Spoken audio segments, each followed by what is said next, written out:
Hello guys, welcome back to my channel.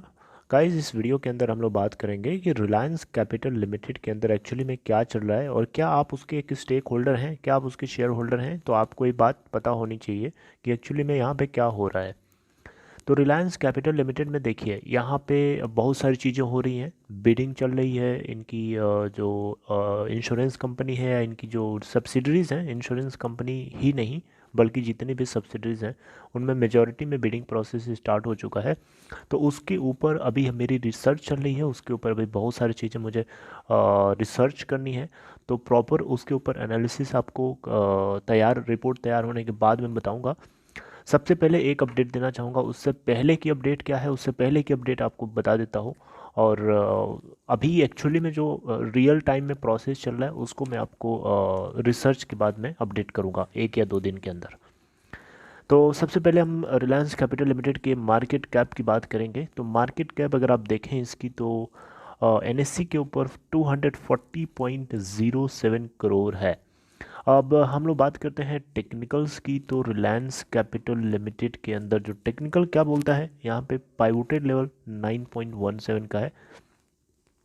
Resistance और support की अगर हम बात करें तो 9.92 का एक रेजिस्टेंस लेवल है और एक 10.23 का एक रेजिस्टेंस लेवल है। वहीं सपोर्ट की बात करें तो 8.73 के ऊपर इसको पहला सपोर्ट मिलेगा, उसके नीचे गिरता है तो 8.42 का, और उसके नीचे अगर स्लिप करके आता है तो 7.98 का तीसरा सपोर्ट लेवल इसको मिलेगा।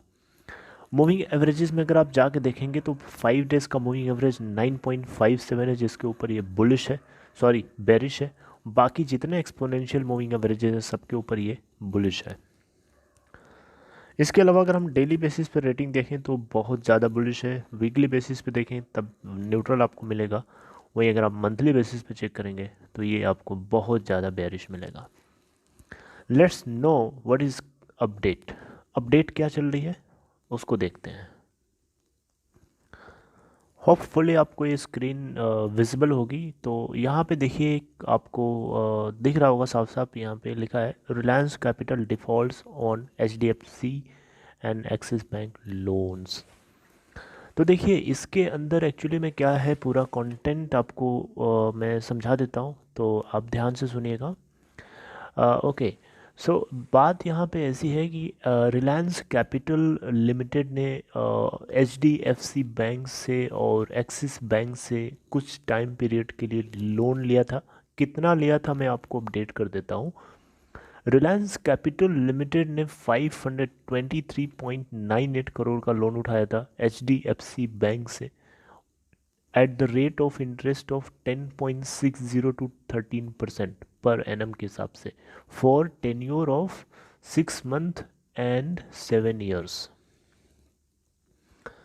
वही हम बात करें तो एक्सिस बैंक से इन्होंने उठाया था 100.63 करोड़ लोन रुपए में, rupees 100.63 crore for the tenure of 3 to 7 years eight the rate interest of 8.25% per annum. ठीक है।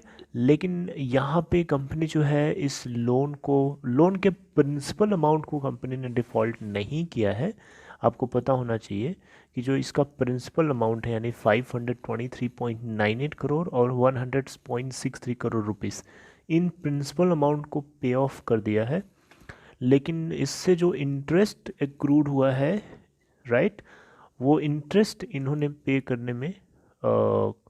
करने में फेलियर दिखाई है। यानी ये इंटरेस्ट अमाउंट पे नहीं कर पाए हैं, और इंटरेस्ट अमाउंट जो बनता है एचडीएफसी से 4.77 करोड़ रुपए का, वहीं एक्सिस बैंक से जो इंटरेस्ट एक्रूड होता है वो है ₹71 लाख। ठीक है। इन दोनों 31 अक्टूबर के डेट तक का एक्रूड इंटरेस्ट है और इसको ये कंपनी पे नहीं कर पाई है। पे ना कर पाने के पीछे क्या कारण है, कंपनी के कुछ जो इनसाइडर्स होते हैं, जो पर्सन्स होते हैं, उनकी तरफ से जो इन्फॉर्मेशन मिली है वो अपडेट यही बताती है कि जो कंपनी है वो बता रही है कि ये डिफ़ॉल्ट जो हुआ है इसके इंटरेस्ट अमाउंट को पे करने में डिफर इसके पीछे सबसे बड़ा कारण ये है कि कंपनी को एसेट मोनेटाइज करने में दिक्कत आ रही थी, क्योंकि जो दिल्ली हाई कोर्ट है और बॉम्बे हाई कोर्ट है, इन दोनों ने इसके एसेट्स को सेल करने से, सेलिंग ऑफ करने से बार लगा दिया था, यानी रोक दिया था। ठीक है, तो इसको कुछ दिक्कतें हो रही थी जिसकी वजह से ये पेमेंट में डिले हुआ है, अदरवाइज़ डिले नहीं हो सकता। वैसे भी आपको पता होना चाहिए इसका प्रिंसिपल अमाउंट जब पे कर चुकी है कंपनी तो डेफिनेटली 4.77 करोड़ और 71 लाख भी पे कर सकती थी, लेकिन एसेट मोनेटाइजेशन ना होने की वजह से ऐसा हुआ। ठीक है, हालांकि आपको बता दें यहाँ पे जितने भी बैंकिंग सेक्टर से कंपनी के पास जो बोरोइंग्स है, total outstanding borrowings financial institutions भी जिसमें आते हैं, वो है 690 करोड़ रुपीज़। ठीक है, 690 करोड़ रुपीज़, जिसमें इंटरेस्ट भी शामिल है 31 अक्टूबर 2020 तक का। अब देखिए यहाँ पे बात करें तो रिलायंस कैपिटल लिमिटेड की जो 100% सब्सिडरी है इंश्योरेंस कंपनी, जो इसकी इंश्योरेंस आर्म है, उसके लिए बिडिंग तो बिल्कुल तय है कि हो चुकी है ऑलमोस्ट, या हो रही है। बेसिकली यहाँ पे 60 टोटल कंपनीज जो हैं इसके एसेट्स को बाई करने के लिए रिलायंस कैपिटल लिमिटेड को लोगों ने ईओआई सबमिट किया है। ईओआई मतलब expression of interest.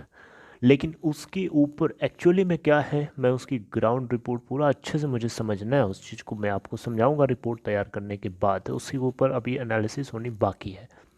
So let's see, 1 दिसंबर तक की डेडलाइन दी गई थी ईओआईज को सबमिट करने की, यानी एक्सप्रेशन ऑफ इंटरेस्ट को। तो 60 कंपनीज में से देखते हैं उसके ऊपर रिपोर्ट के अंदर क्या पता चलता है। जैसा कुछ अपडेट होगा मुझे पता चलेगा, डेफिनेटली आप लोगों तक उसे अपडेट करूँगा। थोड़ा सा आपको पेशेंस रखना पड़ सकता है इसको जानने के लिए, 1 या 2 दिन आपसे टाइम लूँगा, डेफिनेटली अपडेट आपको मिल जाएगी। Okay guys, see you next time in next video, something new. Take care.